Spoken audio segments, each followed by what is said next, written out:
Céline, vous êtes un des cadres du programme Solidarité Eau. Quel est-il? Que représentez-vous et qui sont vos orateurs? On vous laisse ces 55-58 minutes. Bienvenue à vous. Merci beaucoup. Alors juste pour présenter le PSO, puisque vous me le demandez, donc on est un réseau international multi-acteurs pour accompagner la coopération dans le domaine de l'eau et de l'assainissement dans les pays en développement. Voilà, donc on est aujourd'hui sur cette session d'une heure pour parler de la coopération décentralisée dans le domaine de l'eau et de l'assainissement, avec un exemple concret sur le Maroc, avec une coopération décentralisée entre une collectivité française et une collectivité marocaine, donc la ville d'Agde dans l'Hérault et la ville de Tata au Maroc. Donc pour parler de ces sujets, donc nous avons aujourd'hui monsieur Moulay El Mehdi Labibi, qui est donc maire de Tata au Maroc, monsieur Jérôme Cavaillès, qui est représentant du maire d'Agde donc dans l'Hérault, directeur de cabinet de monsieur Gilles Détor, qui n'a pas pu être là aujourd'hui, monsieur Jacques Houdin, qui nous fait le plaisir d'être là, qui est donc l'initiateur de la loi Houdin-Santini.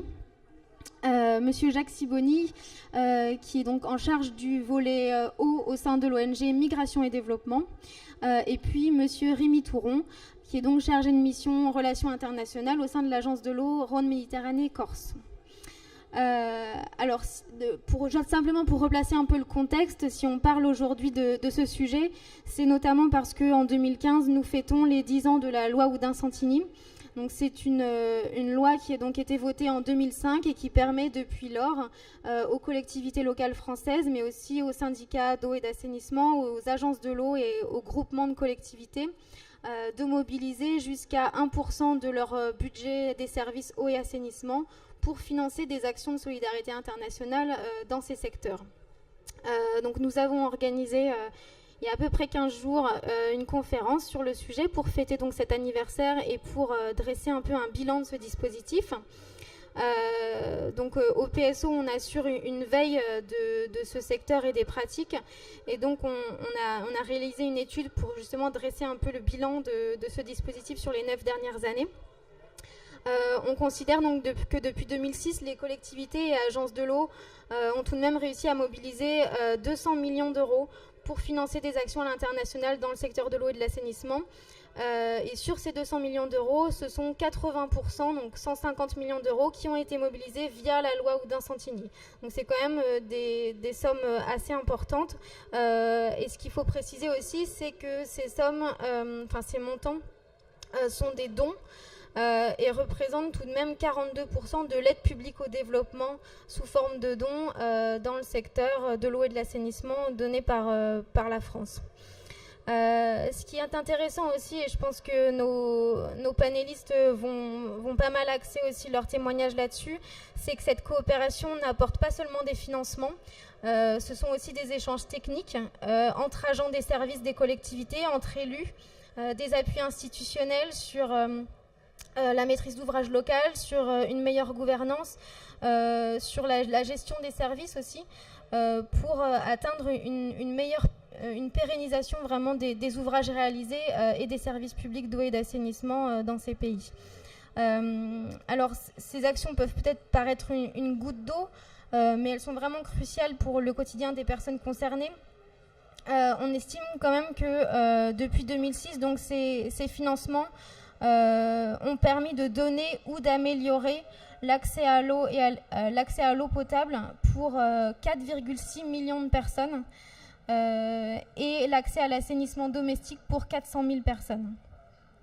Malheureusement, aujourd'hui, vous le savez plus que moi, le défi est encore énorme. Il y a encore aujourd'hui 1 personne sur 4 dans le monde qui boit une eau contaminée, c'est-à-dire 1,8 milliard de personnes. Et encore 1 personne sur 3 qui n'a pas accès à un assainissement et des conditions d'hygiène dignes de ce nom et qui ne soient pas dangereuses pour sa santé et pour l'environnement également. Et cette situation est aggravée chaque jour par une croissance démographique exponentielle, par une urbanisation galopante et aussi par le dérèglement climatique qui fait progressivement et de plus en plus aujourd'hui sentir ses conséquences en termes de fortes inondations, de sécheresse, de forts déplacements de population aussi qui aggravent finalement les pressions sur les ressources en eau. Nous sommes aujourd'hui donc avec ces 5 panélistes qui vont pouvoir nous illustrer plus concrètement le contexte général que je viens de dresser. Donc je vais tout de suite donner la parole à monsieur le maire de Tata. Pouvez-vous justement nous expliquer quels sont les enjeux auxquels vous êtes confrontés, vous, sur votre territoire concrètement, en termes d'accès à l'eau potable et à l'assainissement, et notamment vis-à-vis des conséquences que vous pouvez ressentir du changement climatique? Merci. Merci Cécile. Je me présente encore une fois, Mouline Mehdi, maire de Tata. Je voudrais remercier M. Audin qui est présent avec nous parce que sans lui on ne sera pas aujourd'hui là. Et je voudrais remercier la ville d'Agde et l'agence de l'eau parce que sans ces partenaires-là, on ne se retrouve pas aujourd'hui ici. Je voudrais juste parler un petit peu de Tata. Tata se trouve au sud du Maroc, tout à fait très au sud, et en plein désert. C'est une ville oisienne de 19 000 habitants parce qu'il était de 15 000. Et il y a 10 ans maintenant, on est quand même à 19 000. Ça montre que c'est une ville attractive, c'est une ville qui va au-delà. Il y a une température qui s'élève au mois d'août jusqu'à 53-54 degrés au mois d'août. Et avec, pendant l'hiver, ça descend jusqu'à 6-7. La pluviométrie, c'est jamais plus de 70 depuis ces années de 2000, jamais plus de 70 mm par an. Sauf cette année, il y a quand même que ça a tombé, mais ce sont des inondations encore qui ont emporté tout. Face à tout ça, ça montre un petit peu l'importance de l'eau au niveau de ces régions-là. Parce que sans eau, l'homme ne peut pas y rester. Ce qui fait, il y aura une migration forcée par la suite. Ce qui fait, on a besoin de cette eau. Qui veut dire l'eau aussi, veut dire l'assainissement juste à côté, parce que l'eau dans le robinet veut dire l'assainissement à côté. Les enjeux du dérèglement climatique aussi, avec tous les enjeux, parce que nous ne sommes pas des pollueurs, mais nous sommes des grands payeurs, parce que ça commence chez nous. C'est pas pour freiner, on n'est pas là pour freiner, on ne fait pas tout ça pour freiner, mais au moins pour ralentir toutes les saloperies des changements climatiques qui commencent qu'on sente maintenant au niveau de Tata. Et on les sent vraiment très très fort chez nous, parce que la désertification, ça galope. Au niveau il y a pas mal il y a la salinisation des terres, il y a l'immigration des jeunes il y a l'immigration, il y a les inondations, ce qui fait, on sent énormément, ça commence par nous, toutes les changements climatiques, on les sent beaucoup plus au niveau de l'eau, ce qui fait, il est temps, parfois je peux dire même il est un peu trop tard, mais il est toujours temps quand même d'intervenir dans ces régions, et c'est là où il fallait intervenir le plus, dans ces régions beaucoup plus que dans d'autres régions où il y a déjà un peu d'eau, parce que les gens maintenant commencent à quitter, c'est une migration forcée. Quand il n'y a plus d'eau, il y aura plus de personnes, et vous savez, quand il n'y aura plus de personnes, qui habitera de l'autre côté, on sait déjà qui habitera à côté, c'est fait, tout le monde. Et le problème des changements climatiques, ce n'est pas le problème uniquement, c'est le problème universel. Tout le monde doit quand même intervenir fort et être à côté. La coopération décentralisée qu'on a avec la ville d'Agde depuis 2009 n'est pas apportée uniquement au niveau de l'eau et au niveau de l'assainissement, mais au niveau quand même de l'enfant. Et tout ça, c'est autour de la femme et l'enfant. C'est ça qui a donné quand même sa réussite, et la réussite au niveau de cette coopération. D'ailleurs, tout le monde disait pourquoi ça a duré autant, mais quand même, c'est une coopération dynamique. Tout le monde voulait travailler de deux côtés. On s'est retrouvés tout à fait au début.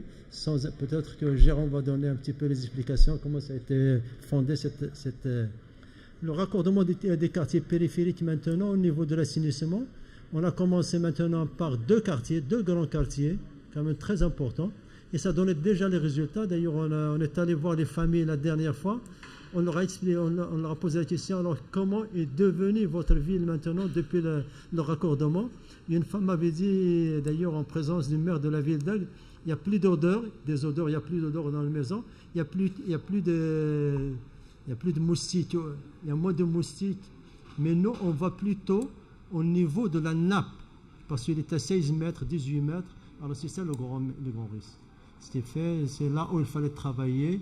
Mais j'aurais peut-être d'autres questions à qui je répondrai, mais je reste à votre disposition. Et que vous savez qu'un petit peu le Maroc a pris au sérieux aussi ces changements climatiques, parce qu'il a signé au niveau de la Convention universelle à Rio, il fait partie des premiers pays qui ont signé quand même. Ce qui est fait dans tous les plans communaux de développement, ils ont intégré maintenant l'eau et l'assainissement. On est en train de faire des études pour toutes les communes au niveau du Maroc.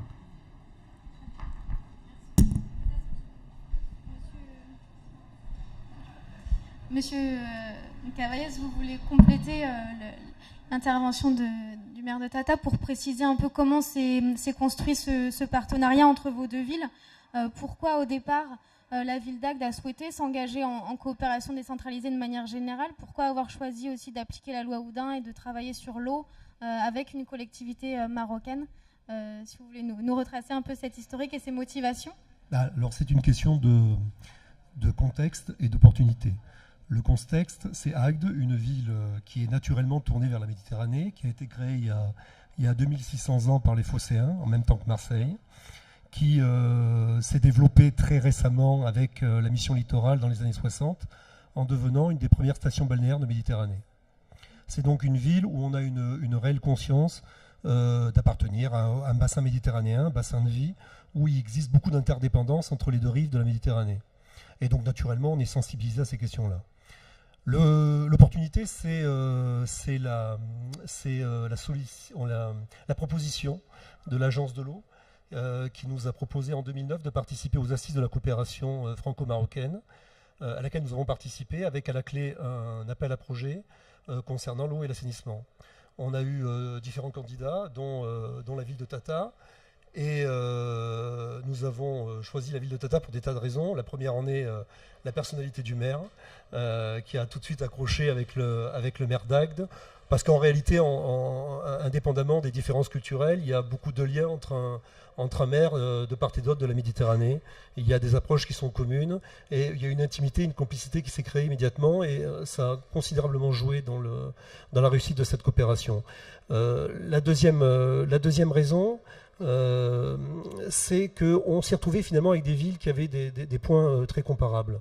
Agde est une ville avec un centre urbain, mais aussi avec des quartiers périphériques. Et il y a 20-30 ans, et encore aujourd'hui, on a eu des problèmes de raccordement au réseau d'assainissement. Et donc cette problématique, on la connaît bien, et il est plus facile pour nous d'intervenir sur ce terrain-là. On a un partenariat très fort avec notre délégataire, avec qui on a modernisé considérablement nos équipements. C'est très important pour nous, parce que comme je vous l'ai dit, notre moteur économique, c'est le littoral, c'est la qualité de nos eaux. Et donc on a beaucoup investi ces dernières années sur l'amélioration de nos équipements. Et ce savoir-faire, cette expérience acquise, on a voulu en faire partager la ville de Tata.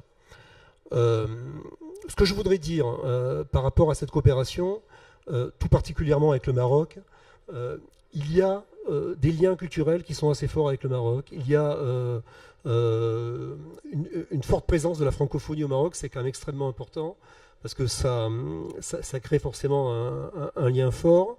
On a au Maroc des élites qui souvent ont été formées dans nos universités, ont été formées dans nos écoles, donc avec qui il est facile d'avancer. Et je dois avouer qu'on est face à des interlocuteurs qui aiment la France et qui ont envie de travailler avec nous. Je crois que Moulay Mehdi a l'habitude de dire on a une envie de France plus que de tout autre pays, et il est important que des collectivités comme la nôtre puissent répondre à cette attente. Voilà ce que je voulais dire en préambule. Justement, oui, c'est sur ce point-là, la coopération décentralisée, c'est pas seulement des financements, c'est pas seulement non plus un appui technique, ce sont aussi, et peut-être même avant tout, des relations humaines qui se créent entre élus, entre agents, entre citoyens aussi. En fait, l'objet de la coopération est très précis, hein, c'est l'assainissement. Mais en réalité, il y a une dynamique qui s'est créée localement, une dynamique qui s'est créée autour de... je vais prendre des exemples. Au départ, le conseil municipal des jeunes était très impliqué. Donc le conseil municipal des jeunes a très rapidement voté un budget pour financer l'acquisition de minibus pour le transport scolaire, parce que comme l'habitat est très éclaté à Tata, il est important de faire en sorte que les enfants puissent se rendre à l'école, et la question de la logistique se posait. Les pompiers du SDIS de l'Hérault ont apporté des camions, des défibrillateurs, un certain nombre d'équipements sanitaires qui jouent un rôle important. On a eu de l'assistance technique, on a eu même des relations au niveau des autorités municipales avec les DGS et les DRH qui se sont rencontrés pour parler de gestion de ressources humaines. Donc on est dans des sujets qui sont très variés, et les deux maires souhaitent d'ailleurs aller plus en avant dans ce type de coopération. Je le dis aussi parce que ça a son importance. Il n'y a jamais eu de débat à Agde qui soit en opposition avec cette politique de coopération. En réalité, sur tout l'échiquier politique, on a une adhésion totale des Agatois, ce qui est à signaler. Je pense que tout le monde a compris les enjeux environnementaux, et puis aussi, puisqu'on en parlait tout à l'heure, les enjeux migratoires propres au Maroc, parce qu'il y a une forte immigration rurale, enfin une exode rural, pardon, qui pose aussi des difficultés, parce que vous avez des populations qui s'entassent entre guillemets autour de Casablanca, et c'est pas forcément souhaitable. Et puis aussi vous avez les problèmes de migration vers l'Europe qui sont pas toujours maîtrisés.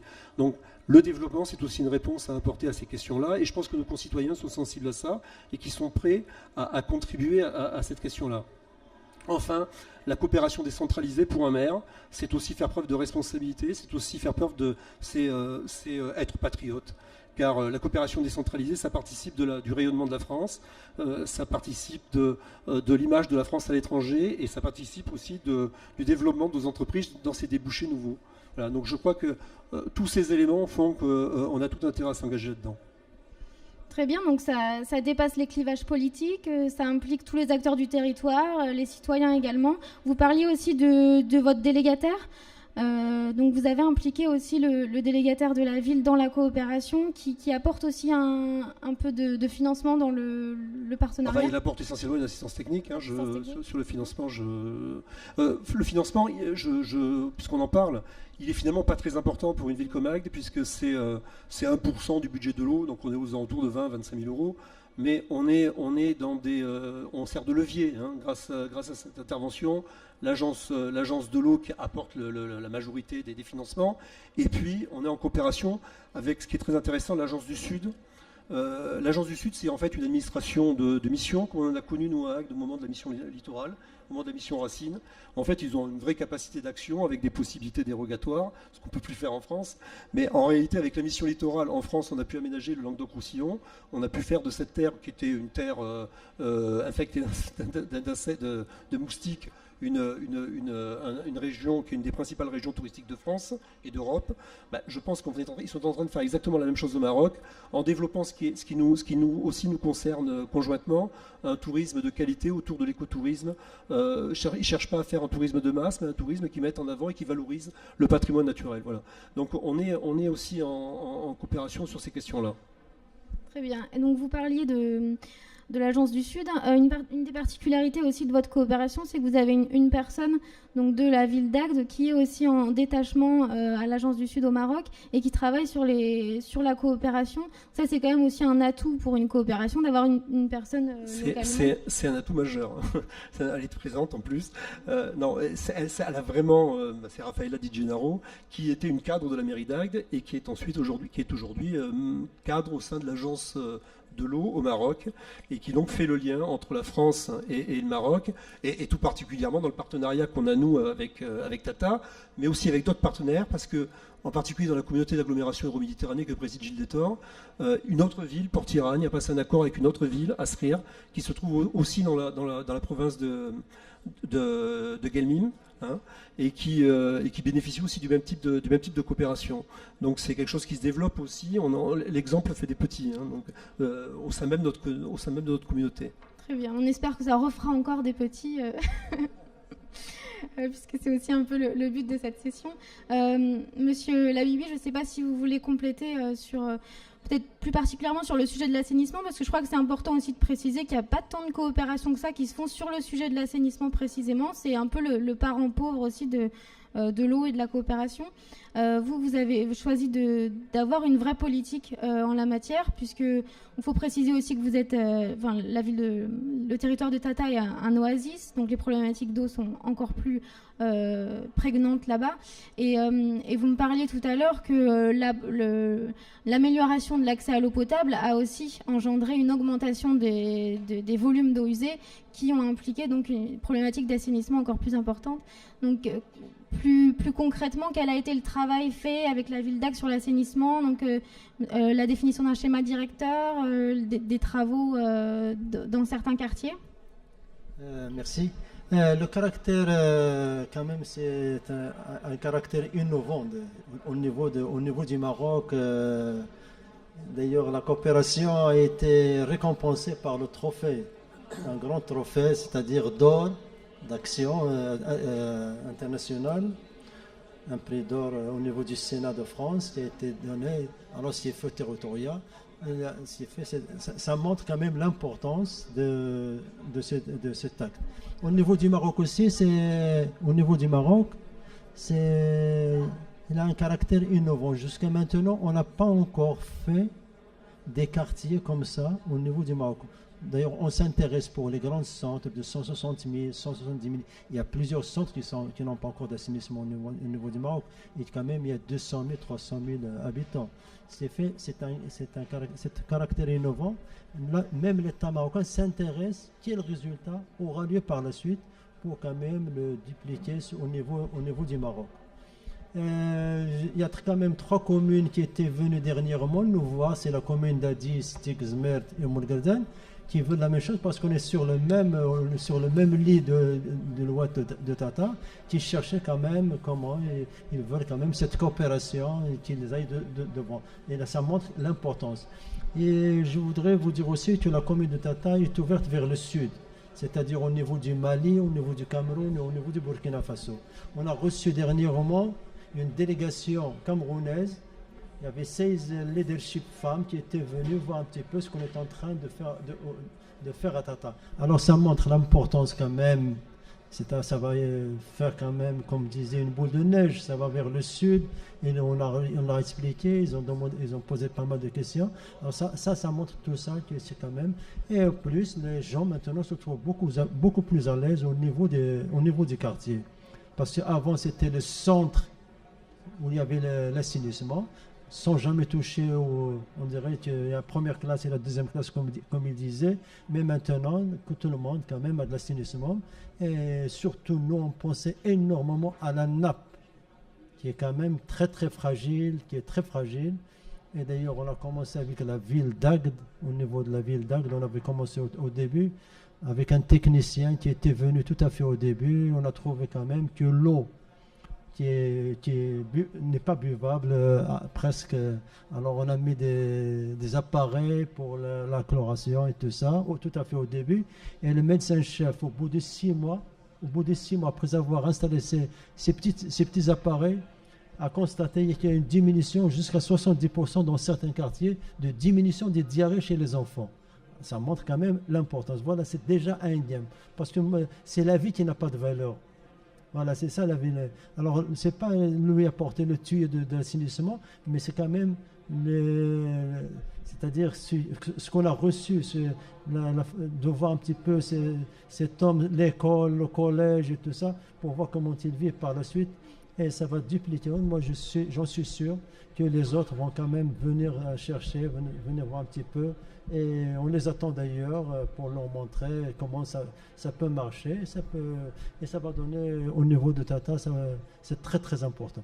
Une vraie amélioration des conditions de vie des populations au quotidien, voilà. Et puis de la dignité aussi, voilà, des personnes. Et voilà. Je pense que c'est ça aussi l'objectif principal de la coopération, voilà. C'est quand même l'amélioration du quotidien. Et comme je vous ai dit, le Maroc s'est engagé énormément maintenant au niveau d'assainissement pour tous les grands quartiers. Maintenant, c'est quand même, d'ici 2020, on doit atteindre 70% des villes assainies avec un assainissement au niveau du Maroc.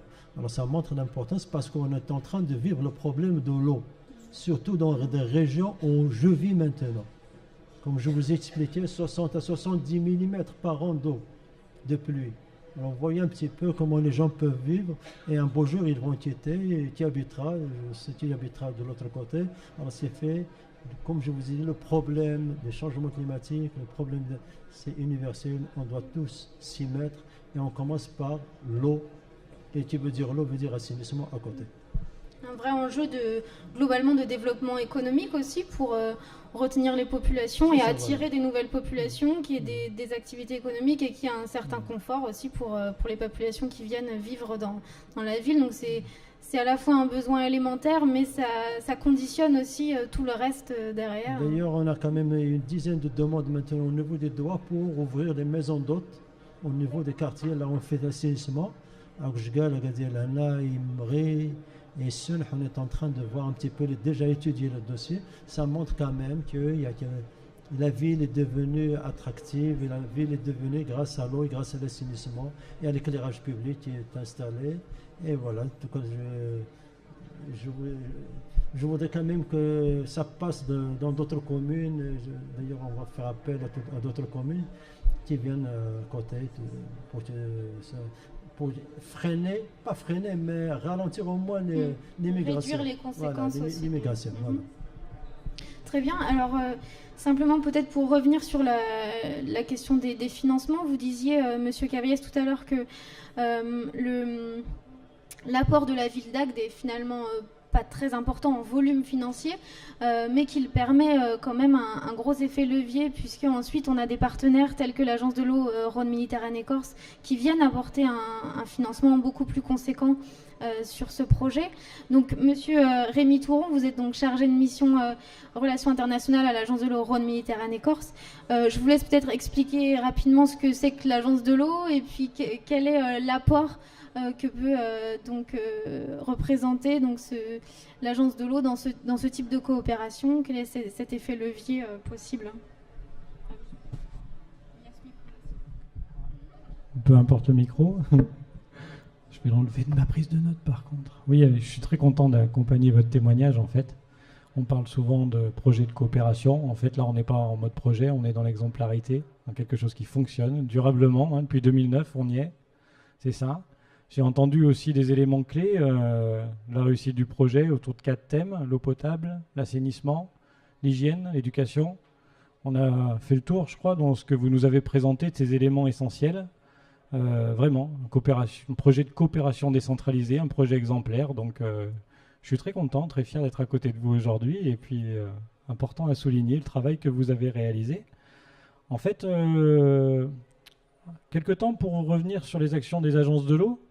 Simplement parce que nous travaillons, agence de l'eau, donc dispositif sur nos bassins, mais nous travaillons aussi en coopération à l'international sur 3 sujets importants.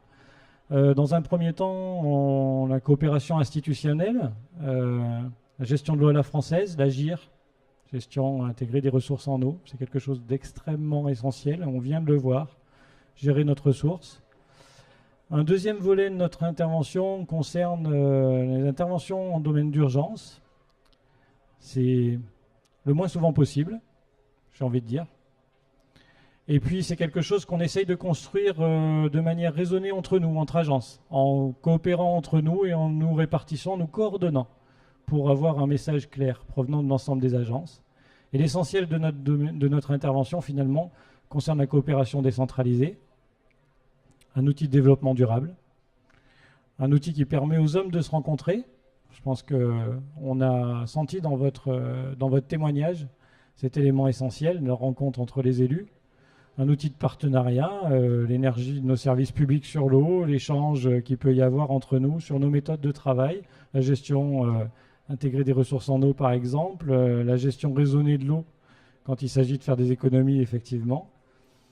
Les interventions des agences, on les doit à M. Houdin, merci, puisque dans votre loi, les agences de l'eau ont été intégrées aux côtés des collectivités territoriales pour pouvoir consacrer une partie de leur budget.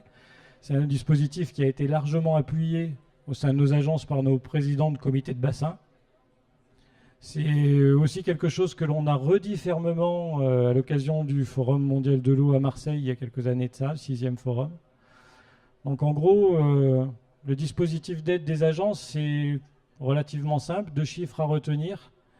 50% de subventions apportées par les agences vers des travaux de projets de coopération décentralisée et jusqu'à 80% de subventions dès lors que l'on rentre dans les outils d'accompagnement, l'AGIR, tout ce qui est études, synthèse, tout ce qui permet de coordonner, de savoir où est-ce que l'on va travailler, des plans de gestion, des schémas directeurs, tout ce dont on a besoin pour pouvoir planter durablement le décor de l'eau autour d'une collectivité et de ses habitants. En fait, peut-être que ce dispositif, il reste malgré tout à développer encore, hein, parce qu'on a déjà de belles réussites, mais on peut être inquiet à savoir si dans le temps, les collectivités vont être toujours motivées à suivre ces dispositifs-là, consacrer le pourcentage que la loi leur a permis de mobiliser. Donc, ce sont de bons exemples comme le vôtre qui nous permettent de motiver de nouvelles collectivités à rentrer dans ce dispositif et puis à se rapprocher de leur agence de l'eau sur leur bassin pour voir un peu les synergies qui peuvent se croiser, qui peuvent se trouver avec des acteurs pays du Sud, pays du Nord. On a des possibilités à développer la gestion intégrée de la ressource en eau, on sait le faire. On a aussi des beaux exemples à utiliser, construites par des villes du Sud. Vous avez parlé de recyclage, réutilisation des eaux usées. C'est, je pense, à l'heure du réchauffement climatique, des points essentiels qui devront être regardés par nos collectivités pour essayer de limiter nos impacts sur la ressource en eau. Voilà.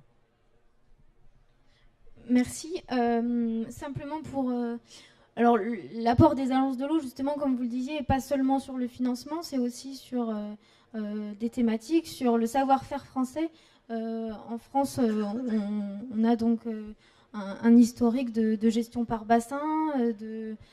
Comment est-ce que se fait un peu ce transfert de compétences, de savoir-faire entre la France et les pays comme le Maroc ou d'autres, via les agences et via les collectivités? En quoi le savoir-faire français peut être transféré dans le cadre des coopérations et comment l'agence participe à ce... En fait, les agences de l'eau sont déjà en contact avec les collectivités de leur bassin, au jour le jour, dans les projets d'eau, d'assainissement, les projets d'aménagement, de gestion du milieu. Donc, il s'agit simplement en fait de faire la mise en relation entre cet outil de travail, cette méthode de travail, cette ingénierie publique qui existe déjà, et puis d'autres collectivités du Sud qui ont besoin en fait d'accéder. Mais l'agence peut avoir un rôle d'entremetteur sur ce dispositif-là.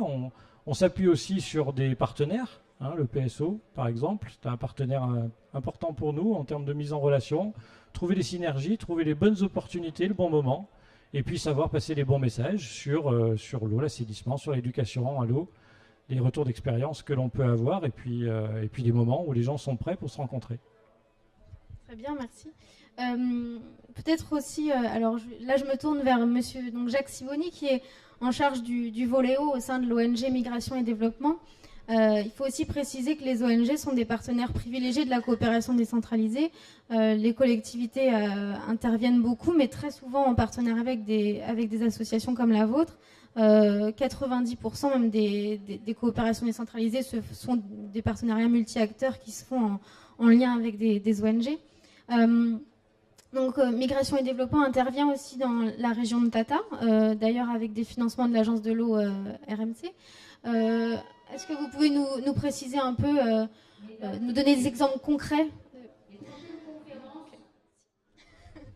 Donc, Monsieur Sibony, comme vous travaillez aussi donc votre ONG au Maroc, dans la province de Tata, peut-être déjà nous préciser un peu quels sont vous aussi les constats que vous faites dans cette région sur les conséquences du dérèglement climatique et puis quels sont les types d'actions que vous pouvez mener pour relever ces défis? Oui, alors d'abord je vous remercie de m'avoir invité pour représenter les associations et les ONG qui, comme vous l'avez dit, ont un rôle important à jouer, tout particulièrement au Maroc, mais d'une manière générale.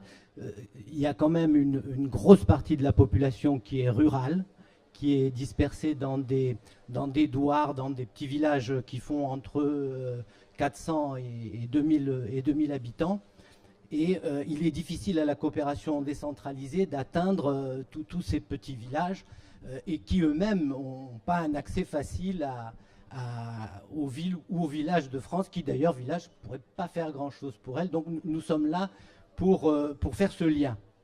Et effectivement, là c'est l'exemple de mon association Migration et Développement. Je vais en parler, mais pour représenter un peu ce qui se fait dans toutes les associations.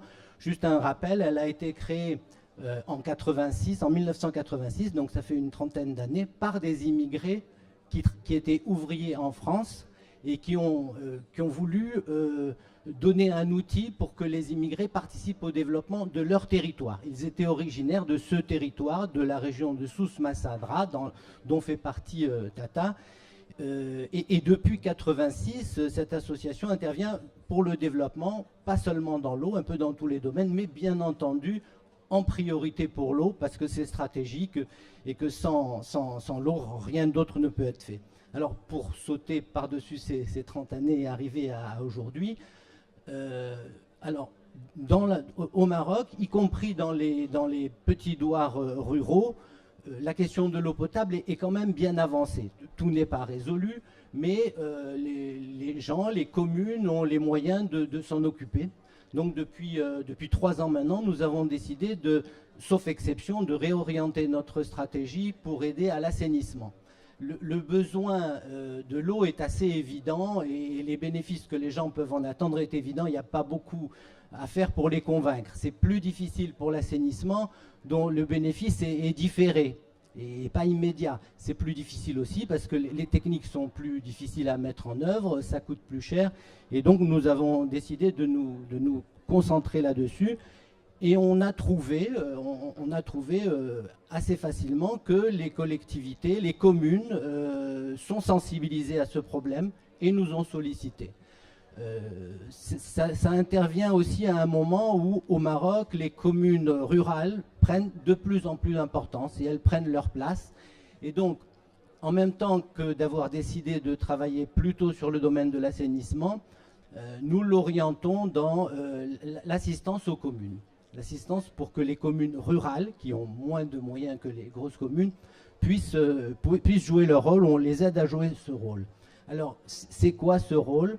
En premier lieu, nous n'allons pas proposer nos services. Une collectivité, enfin un village, une association villageoise vient nous exposer un problème.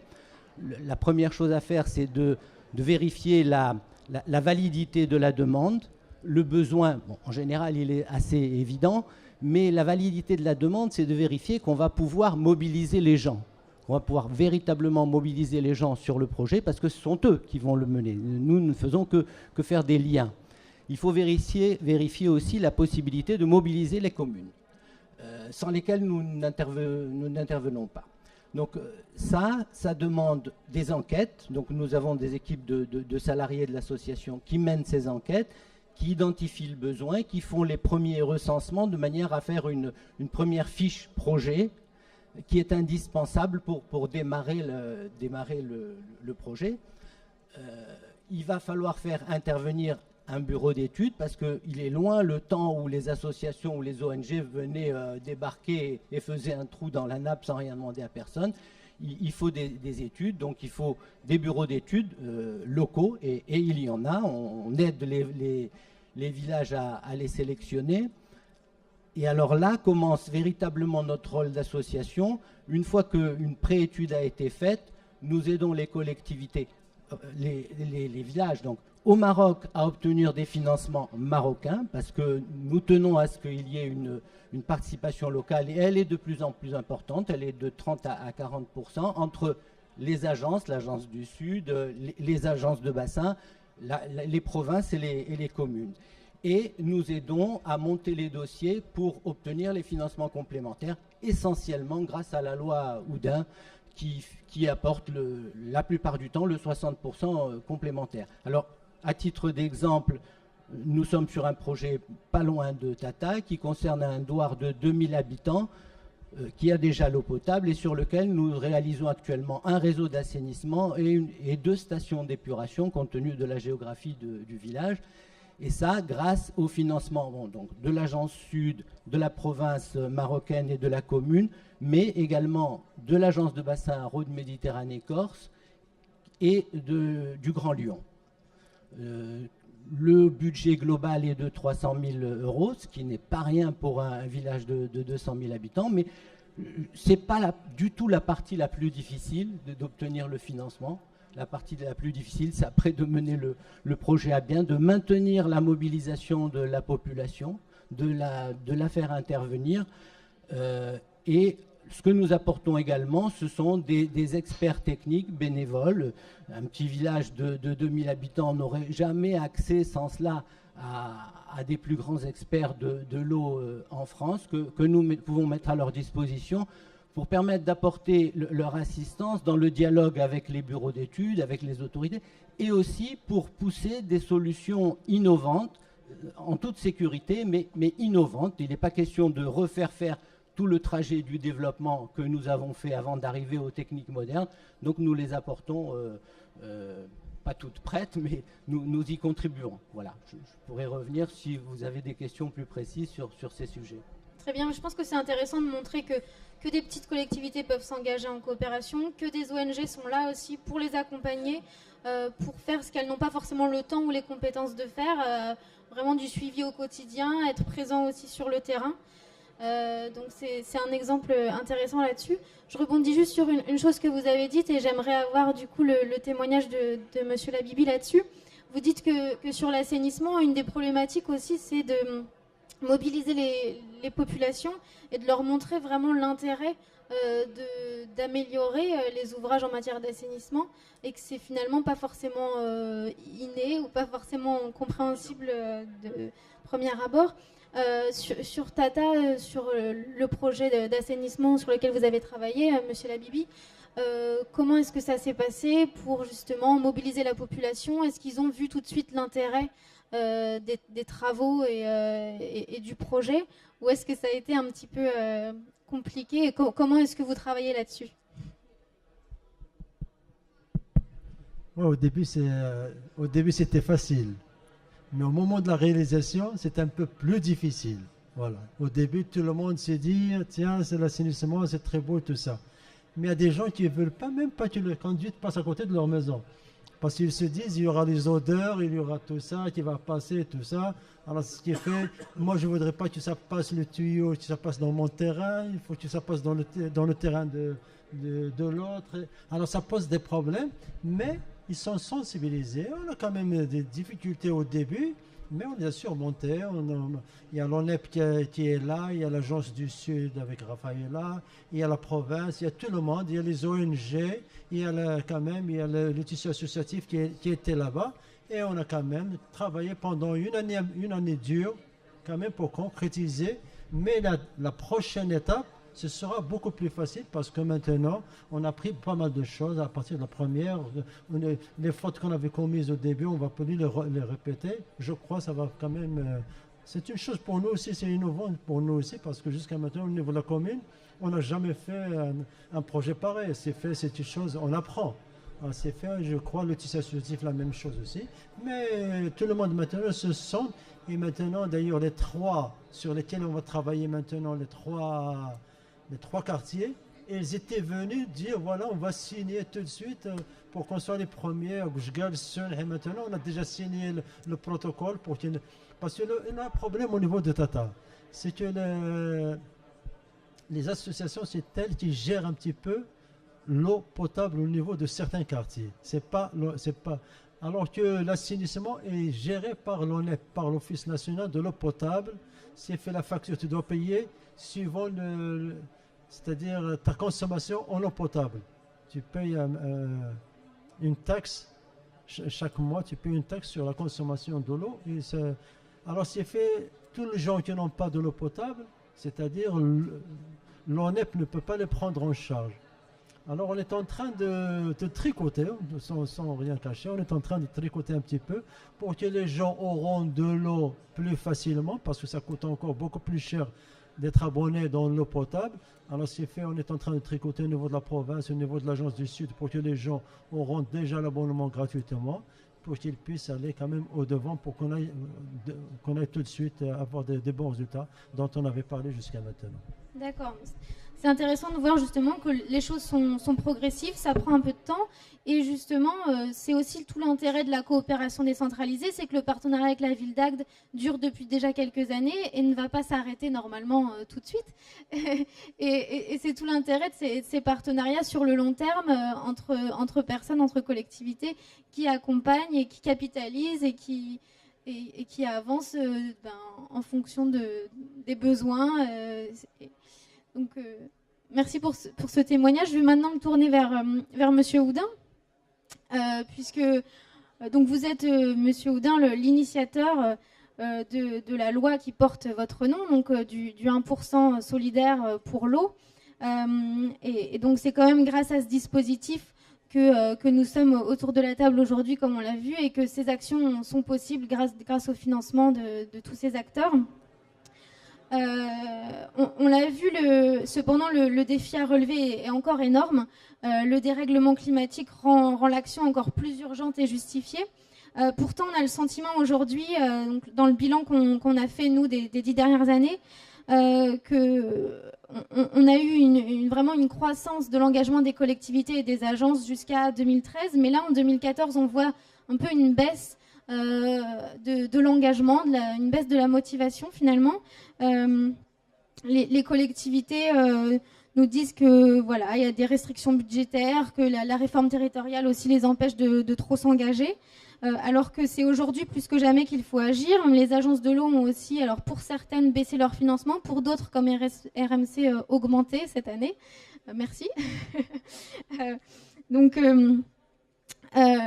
pourtant, les collectivités ont une vraie plus-value à apporter et finalement, ce serait une vraie opportunité de s'engager en coopération pour montrer leur savoir-faire, pour valoriser leur plus-value.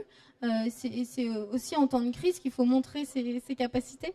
Le 17 juin dernier, donc, nous avons organisé en votre présence, Monsieur Houdin, avec également Monsieur André Santini, qui a également poussé cette loi avec vous à l'Assemblée nationale, une conférence où a été lancée une campagne de mobilisation, donc les élus de l'eau, où vous avez signé avec 22 autres élus une charte des élus de l'eau pour confirmer votre engagement pour cette coopération décentralisée dans le domaine de l'eau, et puis vous engagez aussi à mobiliser d'autres collectivités, d'autres élus, à porter la bonne parole et convaincre vos homologues. Donc j'invite d'ailleurs tous les autres élus français qui sont engagés sur ce sujet à signer cette charte.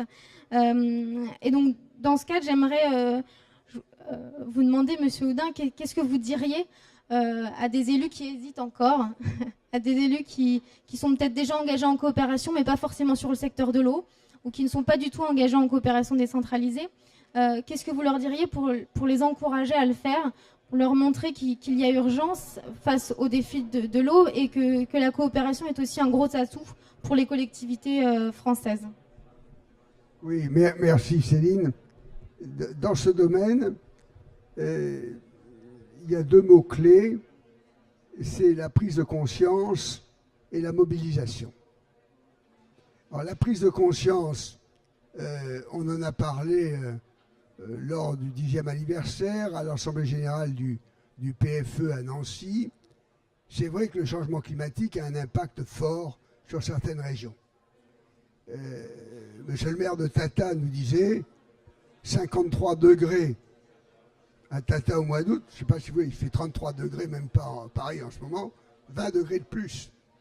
Et 70 mm d'eau par an, je ne sais pas si vous voyez la différence, à Paris c'est 700, 10 fois plus. 10 fois plus. Donc la prise de conscience, c'est de dire que dans ce contexte, parler de développement est un peu une gageure. On en est loin. L'impact sur certaines régions, notamment sahéliennes, d'Afrique du Nord et même d'autres pays, est vraiment très fort. Ce qui entraîne, je dirais, des migrations. Et cela me donne l'occasion de féliciter l'association qui est à nos côtés, Migration et Développement, leur slogan « Retenir l'eau pour retenir les hommes » me paraît parfaitement adapté à cette situation. Alors, ça c'est, je dirais, le diagnostic, le constat. Maintenant, la mobilisation. Le 1%, on l'appelle le 1% solidaire, parce qu'effectivement, ça crée des liens. Ça crée des liens de collectivité à collectivité, d'élus à élus, de consommateurs déjà pourvus en eau avec les non-consommateurs qui n'ont ni eau ni assainissement, ou peu d'eau et pas d'assainissement, ou peu des deux. Et donc, la fameuse prise de conscience qui sous-tend ou qui lance la mobilisation, c'est un peu notre rôle à tous, le PFE, PSO, les associations et les collectivités. Alors, maintenant, nous avons vécu une période assez sympathique de 2005 à 2015 ou de 2004 à 2014 où on a vu une montée en puissance de cette coopération et de ce développement. C'est dans cette laps de temps que la coopération AGD-Tata s'est développée, que les agences sont intervenues de plus en plus, ont pris des engagements à Marseille qui ont été extrêmement sympathiques, encore faut-il qu'elles puissent les tenir. Hein, ça c'est autre chose dans le contexte actuel, mais il en est de même pour tout le monde, tous les acteurs. Est-ce que les collectivités vont avoir la même volonté de poursuivre ce qu'elles ont engagé? Il y a eu les changements d'équipe municipale, départementale, les changements d'équipe régionale à venir. Ça va nous donner 2 ou 3 ans de reprise en main ou de nouvelles sensibilisations. Et puis, il y a les difficultés financières inhérentes. Toute collectivité dira « j'ai des problèmes de financement », mais quand vous avez 12 milliards de dotations d'État qui sont enlevées, ça commence à devenir tendu. Et à ce moment-là, c'est vrai que la coopération, vous l'avez dit, monsieur le directeur de cabinet du maire, d'AGD, réunit toujours toutes les volontés. La loi en question a été votée au Sénat et à l'Assemblée à l'unanimité. Les actions de coopération sont souvent décidées à une très large majorité, voire à l'unanimité. Le fameux slogan « La Corrèze avant le Zambèze » a déjà disparu à peu près. Mais il en reste des traces. Hein, il en reste des traces. Simplement, ce qui me réconforte, c'est que quand vous interrogez un consommateur en lui disant « Est-ce que 1 centime, 1% de votre facture, vous acceptez de le consacrer à l'aide au développement ?» Il y en a très peu qui disent non. Il n'y en a quasiment pas. 1%, mais oui, on peut le faire. 1 euro, vous voyez, 1 centime. Bon. Et ça, c'est encourageant. Maintenant, une fois qu'on a un contexte, des partenaires, des volontés, encore faut-il avoir des projets. Et oui, parce qu'une mobilisation, ça se fait autour d'un projet. Alors l'exemple de Tata est un excellent projet. La démarche AGD de Tata est parfaite parce qu'elle a su d'abord mobiliser une population, motiver un partenaire et également engendrer des effets de levier fantastiques. Monsieur le directeur, dans cette opération d'AGD, vous avez mis combien d'argent pour quelle mobilisation financière? Ça fait environ 20 000 euros par an, multiplié par 6 ans. Donc ça fait aux alentours de 80 000 euros, 100 000 euros. Et au total, l'investissement global à Tata est de combien, monsieur le maire? 5 millions d'euros. 5 millions d'euros. Alors vous avez entendu, 80 000 euros de la commune d'Agde pour 5 millions d'investissements. Faites le calcul, vous verrez que l'effet de levier, c'est quelque chose d'assez fantastique. Partant de là, et de ce qu'on peut collecter au 1%, nous avons une double démarche. La première, on l'a évoqué au PFE ou à PSO. C'est de mobiliser les acteurs, j'allais dire bancables, mais financièrement disponibles et qui ont de quoi mettre de l'argent dans cette coopération et surtout qui savent comment le mettre. Et donc là, nous avons 2 cibles. Parce que les petites collectivités, elles sont perdues. Agde est un cas exemplaire, 35 000 habitants. C'est 25 000 habitants INSEE et 56 000 habitants. Voilà, allez, 35 000, ça fait la moyenne. Hein, voilà. C'est pas lourd. C'est pas lourd. Mais que dire d'une commune de 10 000 habitants, de 5 000 habitants? Très difficile à promouvoir. Donc, c'est pas là. On aura les hommes, les femmes, les organismes qui voudront bien y aller. Mais pas au point de vue financier. Il n'y a pas une surface suffisante. Donc, il faut s'orienter vers plus grand et vers plus spécialisé. Le plus grand, par exemple, j'ai là la carte de monsieur Avis. Je ne voudrais pas écorter son nom. Il m'entend peut-être. Aviv Zonaband, qui est conseiller délégué, président de la commission eau et assainissement de Toulouse Métropole. Bon, si M. Zonaband m'entend en ce moment, je lui ai dit déjà, je l'ai vu avant, on en a parlé, allez voir dans quelle mesure vous pouvez vous impliquer dans une coopération France-Maroc. Davantage. Il me dit, mais on le fait déjà. Les autorités marocaines nous ont proposé d'aller à Meknès ou à Fès. Je lui dis, c'est très bien, c'est sûrement très bien, mais allez plus au sud. Allez plus au sud, là, ils ont vraiment besoin d'eau et d'assainissement. Vraiment, il y a un stress. Et donc, plus au sud, on va trouver les oasis du sud, les petits douars, les petits villages, qui peut-être ont une borne fontaine ou un peu d'eau, pas suffisamment, et dont le grand enjeu, c'est le recyclage de l'eau.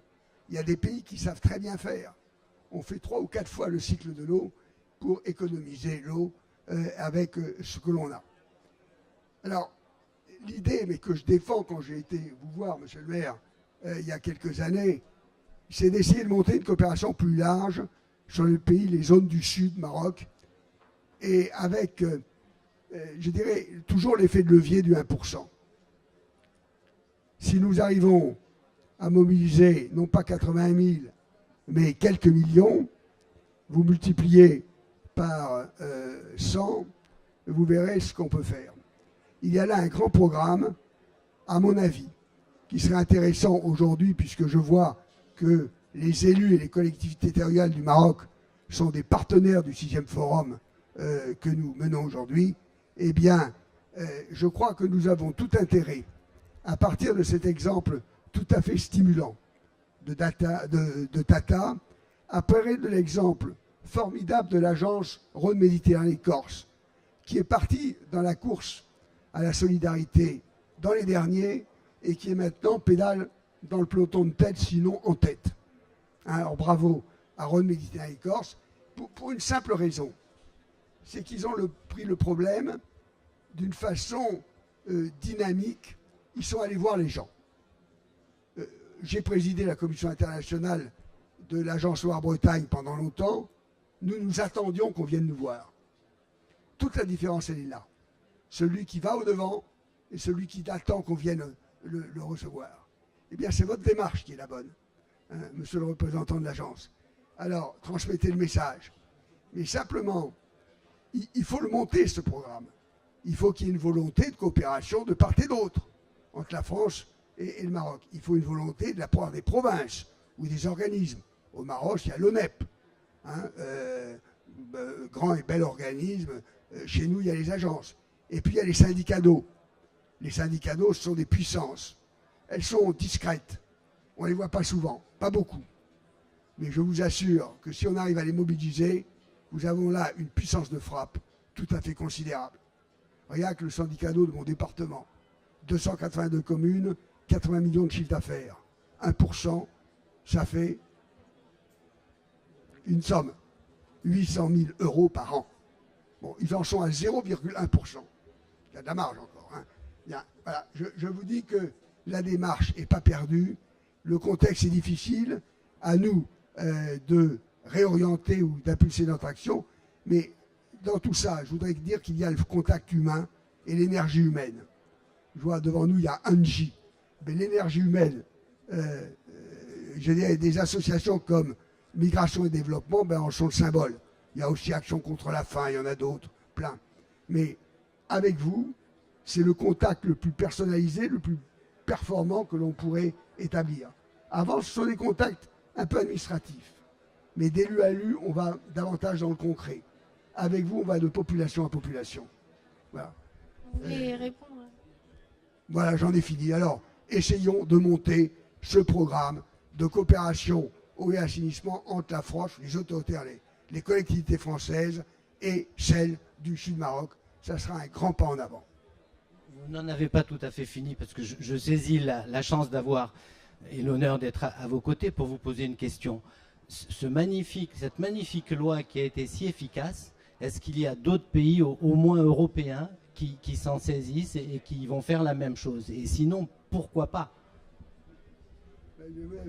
Là, nous avons des spécialistes. Nous parlons de ce sujet depuis 7 ou 8 ans. Bon, nous avons essayé de mobiliser les autorités françaises d'abord, puis les autorités européennes. On a eu beaucoup de contacts avec d'autres pays. Chaque pays a monté peu ou prou certains mécanismes. Mais dans ce domaine, il n'y a pas de volonté européenne. J'exagère un peu. Le mécanisme facilité eau a été réduit à sa plus simple expression, voire disparu. Voilà. Donc c'est dommage. Mais ce n'est pas faute d'engager des efforts. Et nous avons des organismes comme PSO, le PFE, le Cerf français de l'eau.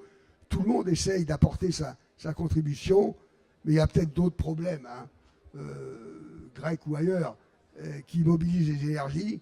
Mais même dans le domaine de l'environnement et par temps calme, ce 1% n'a pas mobilisé beaucoup les États. L'Europe, c'est un problème d'État. Alors pourquoi? Je vais vous dire le fond de ma pensée.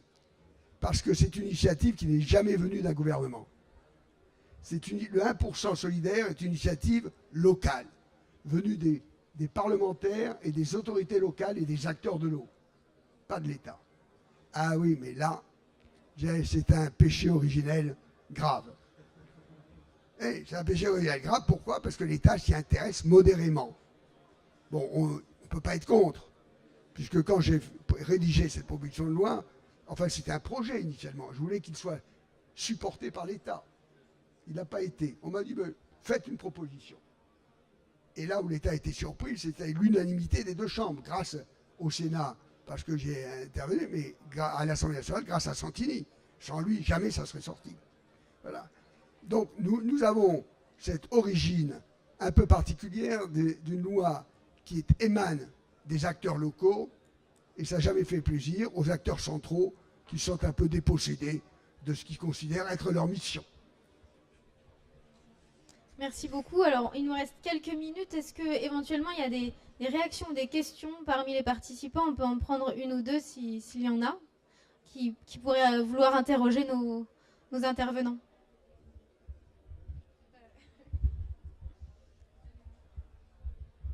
Moi, je voulais demander à Monsieur le maire si ces travaux sur l'assainissement, la potabilisation de l'eau avaient contribué à attirer des populations rurales. Et donc, on se retrouve dans un cycle un peu pervers, c'est-à-dire que plus on améliore la situation, plus la population arrive et donc plus de nouveaux besoins se déclarent. Voilà, quelle est un peu l'observation que vous avez pu sentir autour de ça?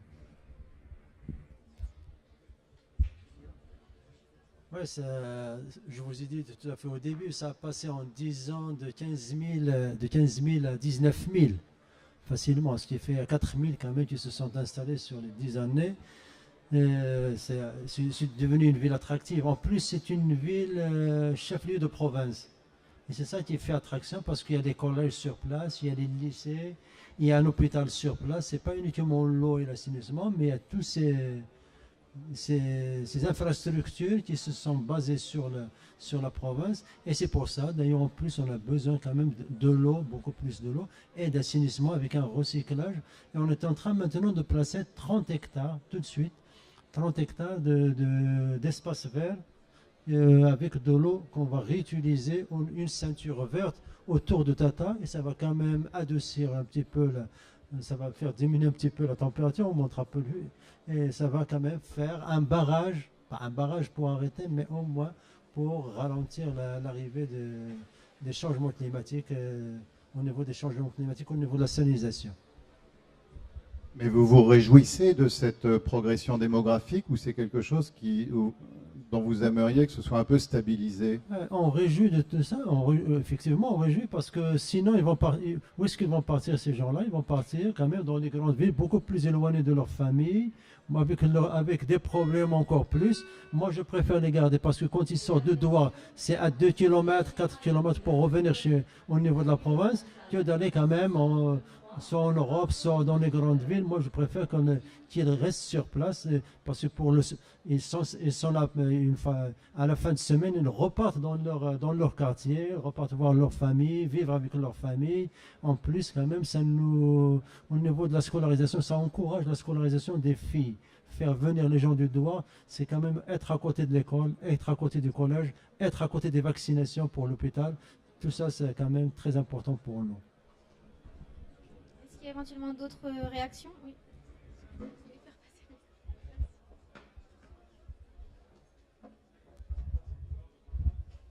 Merci, je remercie l'assistance. Je viens du Sénégal, je suis maire d'une petite commune au nord du Sénégal. À peu près, nos populations vivent les mêmes choses que nos parents du Maroc avant. Parce que nous, au lieu de rassembler les populations, il y a une dispersion à chaque année, au moins 9 mois sur 12, les populations errent à la recherche de l'eau et de pâturage. Nous sommes dans une commune typiquement sahélienne. Et je demandais si l'agence de l'eau intervenait au Sahel. Et sinon, est-il possible qu'elle intervienne au niveau du Sahel? Parce qu'au lieu de nos écoles, nous, dans certaines contrées, on ferme les écoles au mois de janvier-mars parce qu'il n'y a plus d'eau, les gens sont obligés de se déplacer. Il n'y a plus d'école et le maître est obligé d'être affecté ailleurs ou bien de tourner les pouces. Merci. Merci pour votre question. Alors oui, les agences de l'eau interviennent au Sahel, oui, mais pas directement. Dans le cadre de projets de coopération, comme on vient de le dire. Donc c'est dans un partenariat de collectivité à collectivité qu'il faut travailler sur cette eau, point d'ancrage des populations, accès à l'eau potable, assainissement, hygiène, scolarisation des enfants, respect de la femme. On est dans ces éléments-là, et voilà. Et les agences de l'eau vous accompagneront. Le processus, c'est bien une connexion de collectivité, et si la collectivité française prend attache à l'agence de l'eau du bassin dont elle dépend, on viendra subventionner votre projet par cet effet levier dont on parle depuis tout à l'heure, en rajoutant nos fonds publics sur les mobilisations que la collectivité aura entreprises, avec l'appui d'une ONG par exemple, d'une association, voilà. Mais c'est dans cette mécanique-là que nous pourrons intervenir vers vous, sans aucun problème. Est-ce qu'il y a d'autres interventions, d'autres remarques, questions? Non?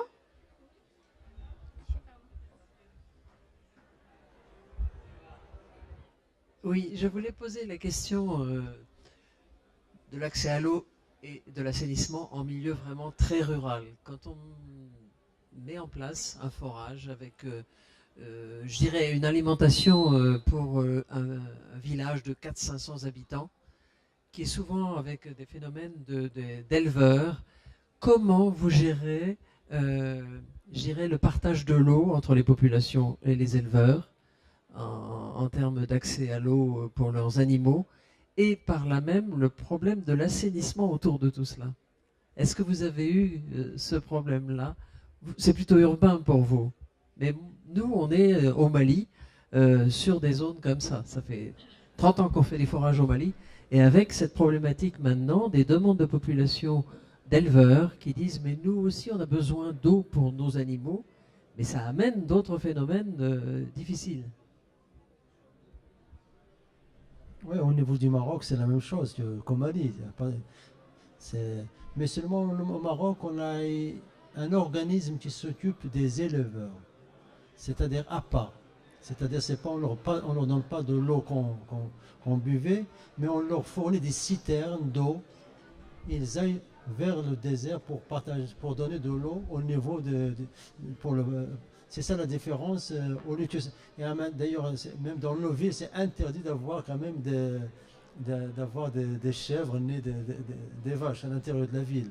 Ces faits doivent être un peu éloignés vu la Constitution. Mais c'est on donne en général, nous on donne, c'est le ministère de l'Agriculture qui s'occupe quand même de l'eau pour le pâturage. Ces faits, ils s'en occupent ailleurs de la ville en donnant des citernes. Voilà.